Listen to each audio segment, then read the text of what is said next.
NPP MLA Dr. Ampareen advised the Voice of the People Party VPP leaders to wait for their turn to come to power, and in the meantime allow those whose turn is to govern the state. The VPP has been calling the government corrupt and poor in governments. She said allegations of corruption are nothing new. It is easy to point a finger, but it does not matter to me as I practice what I preach, she said.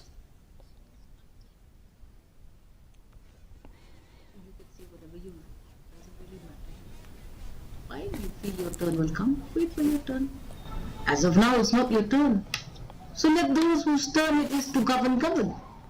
And what we do during our term in government will be evaluated by the people. Don't blame political parties when you lose your elections. It's not true. You work. Dedicate yourself to the service that you have promised to people in your election platforms. I conform to that. I don't know what else anybody else says. Easy to point a finger, but you need to work. I practice what I preach.